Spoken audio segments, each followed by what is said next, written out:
వి gold trusted gold buyers తాకట్టులో ఉన్న బంగారాన్ని విడిపించి ఈ రోజు ఉన్న మార్కెట్ ధరకే కొనబడును. మరిన్ని వివరాలకు సంప్రదించండి 7710 ఈరోజు ప్రపంచ ఆదివాసీ దినోత్సవం. ప్రపంచంలో ఉన్నటువంటి ఆదివాసులందరికీ శుభాకాంక్షలు తెలియజేసుకుంటూ, ఆదివాసులకి ట్రైబ్స్కి ఎటువంటి సౌకర్యాలు కల్పించాలి, ఎటువంటి ఇన్ఫ్రాస్ట్రక్చర్ కల్పించాలి అనే దాని మీద పనిచేశారు. అది మీ అందరికీ తెలుసు. రోడ్స్ అవనివ్వండి, హాస్పిటల్స్ అవనివ్వండి, స్కూల్స్ అవనివ్వండి, ఇవన్నీ కూడా ఆయన నిర్మాణం చేయడం జరిగింది, దాన్ని మానిటర్ చేయడం జరిగింది. ఐటీడీ కూడా ఏర్పాటు చేసేటప్పుడు కూడా ప్రత్యేకించి దృష్టి సారించి గతంలో చేశారు.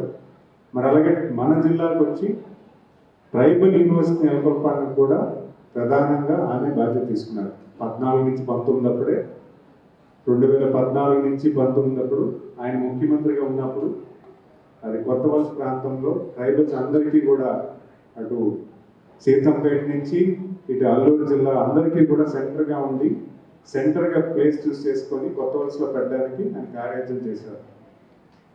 కాకపోతే అది భవిష్యత్తు గత ప్రభుత్వం దాన్ని ప్లేస్ మార్చి వేరే చోట మళ్ళించారు.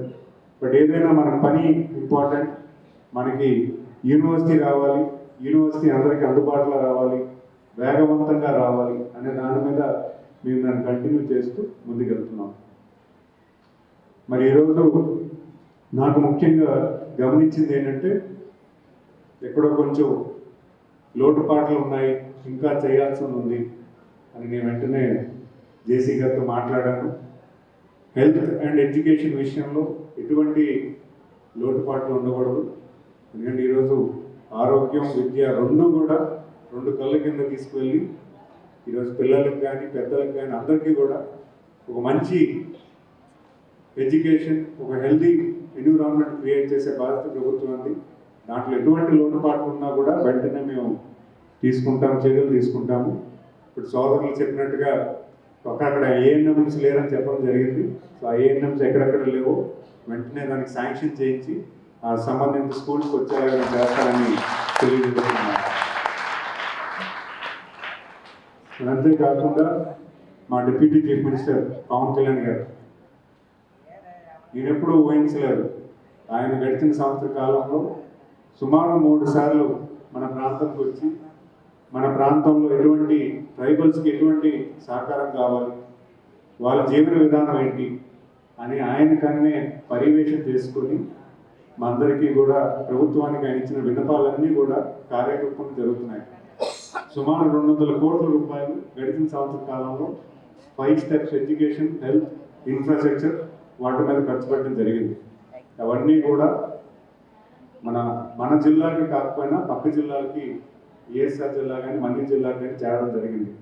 మన జిల్లాలో కూడా మాకు ఎక్కడైతే డీకేపర్తి, ఏవుగొండపర్తి 2 గ్రామాలకి నాకు ఇబ్బందులు తెలియగానే మ్యాక్సిమం అక్కడ కావాల్సినటువంటి నిధులన్నీ ఏంటేంటి కావాలి అని సుమారు లిస్ట్ రాసుకొని ఒక 10 కోట్ల రూపాయలకి నేను కూడా రిక్వెస్ట్ పెట్టుకున్నాను.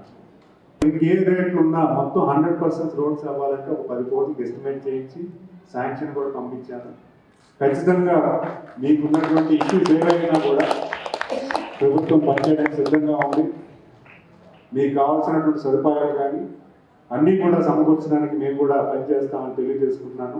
తెలుగులో న్యూస్ కి ఫాస్టెస్ట్ యాప్ ఇప్పుడు టోటల్లీ న్యూ అవతార్లో జస్ట్ 5 సెకండ్స్ లో కంప్లీట్ న్యూస్. సోషల్ మీడియాలో ట్రెండ్స్ కి one stop solution. Live TV app voice search option తో ఇప్పుడే డౌన్లోడ్ చేయండి లేదా అప్డేట్ అయిపోండి. యాప్ లింక్ డిస్క్రిప్షన్ లో ఉంది.